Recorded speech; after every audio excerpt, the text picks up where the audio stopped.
my name is Gabriana, and I want to talk to you about why exercise is important. So, as nurses, we see patients in and out of the hospital for extremely different reasons. What have you noticed about the patient care in the hospital? What have you seen when it comes to exercise in the hospital? Usually, it's on the physical therapist to make sure that our patients get up and they move around. But really what we know is that the sooner our patients move, the sooner they get up and they move around, the healthier they'll be and the quicker it'll happen. So in the PCU, we're extremely busy and we're not able to quite get to our patients all the time. And I think that it's really, really important to create priorities around mobility. And that's essentially what I want to talk to you about today.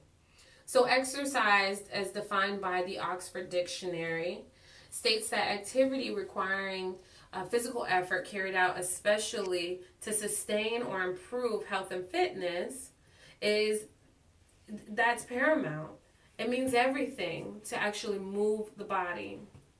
Some of the reasons why exercise is important is to provide a healthier lifestyle for our patients. So the more activity that you were able to do, then the better quality of life you're going to have. We also want to create longevity for our patients as well. So the American Council on Exercise states Newton's first law, also called the law of inertia, that a body in rest stays at rest and a body in motion stays in motion. And I guess essentially what that means is the more you use your body, the more you're gonna continue to be. You're gonna create longevity. So you'll be able to build muscle, and also you'll be able to create better cardiovascular health as well. We also want to increase mobility. So through flexible agility exercises and making sure that our patients are limber and they have better range of motion, we're able to increase that mobility. We're able to get them walking around more. Also safer. They're able to walk around a lot safer because, as you all know, we're looking at fall risk constantly.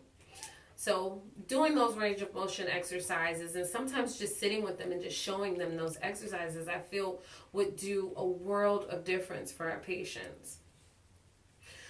Also, we want to promote the flow of blood as well. As nurses, we also look at the fact that we want to make sure our patients are not getting blood clots. A lot of times they're post-procedure and they're laying down for long periods of time. And we just want to promote that, even if it's just standing up and sitting back down. Even you have heart patients that go through surgery and the next day the surgeon is requiring them to get up and move, even if it's just walking a small circle around the nurses area. We also want to make sure we're doing preventative care, and I think exercise is an amazing way to prevent health issues. A lot of times we have people who are reoccurring in the hospital, and we just want to make sure that whenever we give them information, usually we do patient education on medications. We do patient education on their disease process. Well, I also feel like we should be doing patient education on different exercises that they're able to do and how long they should be doing those exercises.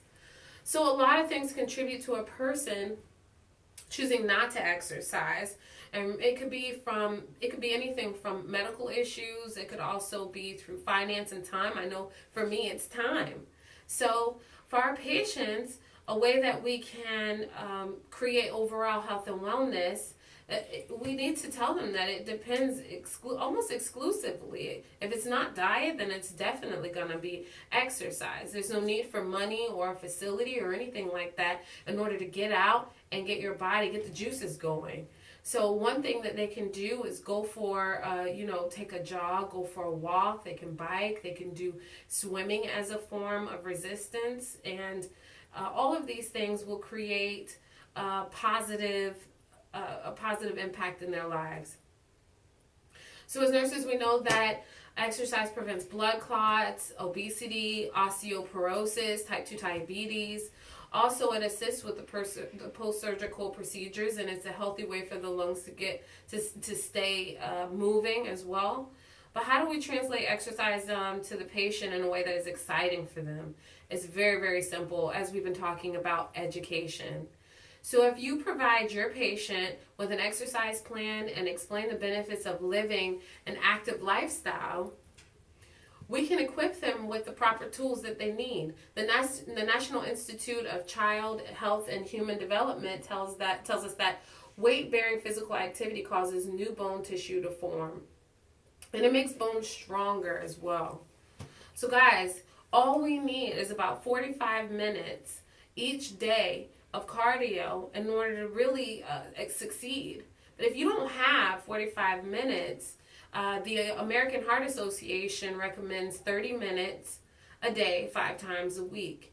And they also go on to say that if you don't have 30 minutes a day, 10 minutes.